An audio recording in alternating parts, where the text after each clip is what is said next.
Hey y'all, it's Chimdy. So my friend Kristen messaged me on WhatsApp like, hey girl, I got some tea. And I was just like, ooh. Now, I'm really not one for gossip because we know the vibration is higher when we're not talking about people, but I am a human being. And so when someone just messaged me out of the blue like, I have tea, I'm gonna be like, I'm thirsty, what's going on? and she tells me about how Gazelle Monet, who's a YouTuber on here, gorgeous, creative, spiritual, lovely human being, she has ended her relationship with Hindz, a super popular spiritual creator on YouTube here as well. And the reason why she ended it is because he was cheating on her with his 21-year-old social media manager. And a week after she left him, Hindz apparently moved the social media manager in. I am only making this video having read various social media posts in the last 45 minutes. So I just want to honor that there are multiple sides to every story, which my friend Kristen very graciously pointed out. You know, we don't really know what's going on ever in someone else's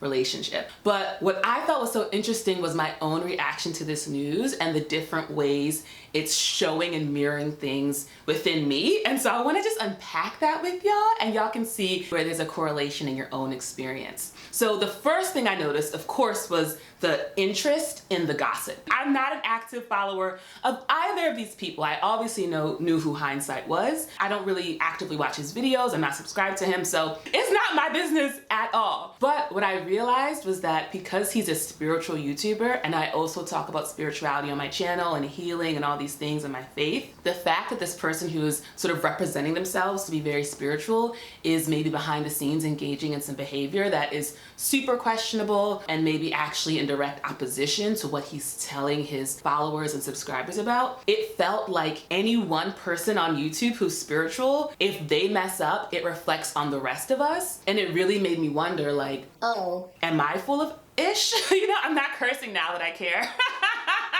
Now that I care about the YouTube algorithm again, I'm like, I guess I'll curse less. I was like, am I full of ish? You know, am I out here saying one thing and doing another? And am I guilty of this as well? And will people, because of this person's behavior, turn to me and be like, you know, all spiritual YouTubers, we need to kind of keep a close eye on them. I do think it's really important that we have discernment, because I know for myself, there are creators I've watched, and there's been a time when I've been really following them and interested in what they were saying, and there was a real resonance. And then something shifted, not even always like a big thing. It's like, there's just been a shift. And now I'm like not so interested in their content. And especially with spiritual folks, there are people where, you know, you hear their words and their words are making sense and their message you agree with, but something in their frequency is like not quite right. Something Thomas Hubel said that really resonated with me is that it's one thing to talk about something, you know, about some kind of higher state or level of consciousness, and it's a totally different thing to be actually connected to that state or that consciousness and be communicating from that frequency. And it's when people aren't connected but they're talking about something that you end up creating a lot of confusion among your followers, sowing a lot of seeds of distrust, and then maybe taking people off their spiritual path for lifetimes. I was reading The Eye of the Eye, From Which Nothing is Hidden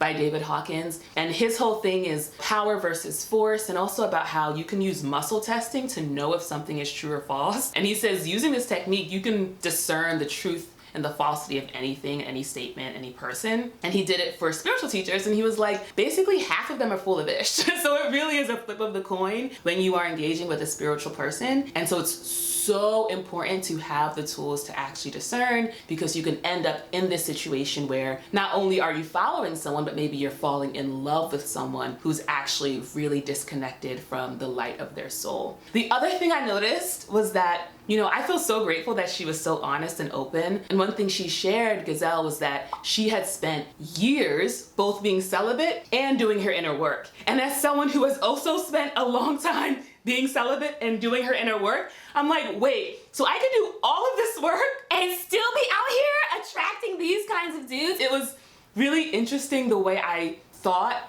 okay, it is a minefield out here in terms of the romantic dating world, but I know what to do to keep myself safe. It is the healing work, and it is remaining just very committed to being in my own body, in my own heart, super connected to God.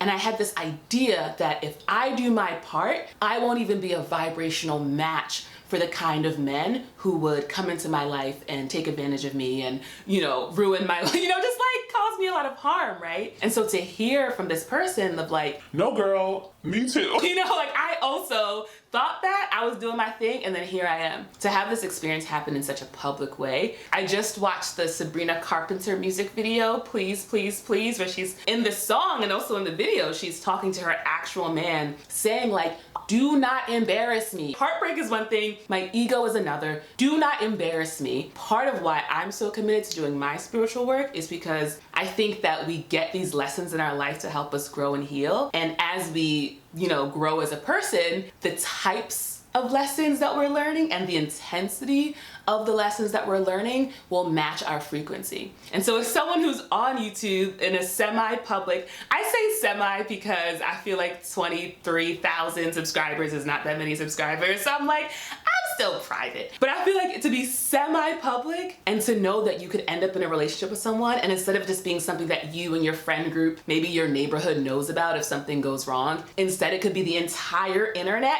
and random YouTubers like making videos and commenting on it. I'm like, this is why I am doing my healing, to not be in that situation. I'm noticing in me this way of, you know, holding their relationship a bit at a distance, where it's like, oh, this thing that's happening to that person over there, and the extent of my compassion to actually be with what it means to have given your, you know, your time and your life and your energy to a relationship, and find that not only, you know, was the person not who you thought they were, but they were actively like clipping your wings. She made a beautiful post on Instagram when she created this poem. Like, not only are they like clipping your wings when they're actually cheating on you, like that is so intense. And there was a good 30 minutes where I was just talking to my friends about this. I was in that like being with it, and then immediately it was like, content. And I just think it's really interesting that I am someone who purports to be very spiritual and is actively like always doing inner work is what it feels like. And there's this other part of me that is still plugged into the matrix of capitalism and content and views and subscribers, and it's like, oh, if I make this video really fast, then somehow I'll be able to get more subscribers. And literally like leveraging the trauma of someone and turning it into content to grow my own audience. We can know something intellectually. Like I have the awareness to say that this is something I'm doing and it maybe isn't what I should be doing, but I don't quite think it's landed into my root to be like, so yeah, girl, don't upload the video. because I'm just like, yeah, I should really work on that. And I'll work on that after I publish the video. But I think part of why I feel comfortable doing it is because Gazelle did make it very public, has created a lot of content about it, and has said that part of abuse is that you feel like you can't talk. That's the thing about trauma, right? You feel isolated, you feel like you can't share, and it's actually the process of opening yourself up and letting the light, you know, heal the wounds. What she has done is allowed us to continue to have this conversation, especially as creators and as people who consume creators and their content around spirituality. We have all known what it's like to believe in someone, believe in something, and experience that shock of this person, this idea, this institution is really not what I thought it was, and it can be very painful, and there can be a lot of shame because you think there's something wrong with me. And I know hearing her story, it helped me understand, okay, I have really had this mindset that every bad thing that's happened to me, I created it and it was my fault. And if I don't want it to happen again, it's up to me to do something about it. There's a way that that can be like a defense mechanism from feeling the vulnerability of like being in this world where there's so many other people and so many other forces at play. But I have been seeing it as this empowerment of like, okay, well then if I'm creating my reality, then I can go ahead and do X, Y, or Z, and then I won't create this reality I don't like, but in a way that can be really discompassionate, uncompassionate to myself, because I'm really just doing the best we can, and we're all just doing the best we can. And so if we say anything we create in our reality that we don't like is a function of some kind of character flaw in our own spiritual development, it can be so harmful. And so when I hear her tell her story, it reminds me to be gentle with myself and to be gentle with every other person in my life and in my experience who's going through it, because whether or not they're creating it consciously or not, you know, they are trying their best, and it can be really, really hard.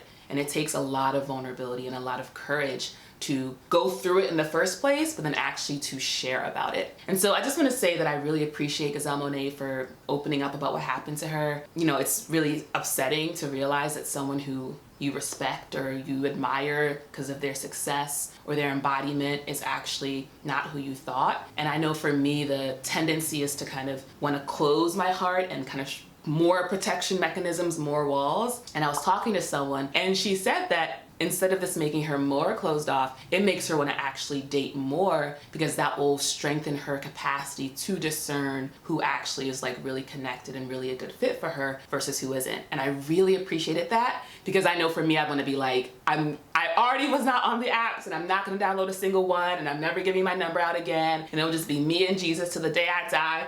And to hear her say, well, maybe actually you can just get better at learning how to discern. It was very encouraging to me. So yeah, just want to reflect on that and truly just get some views. So this is me embroiling myself in drama.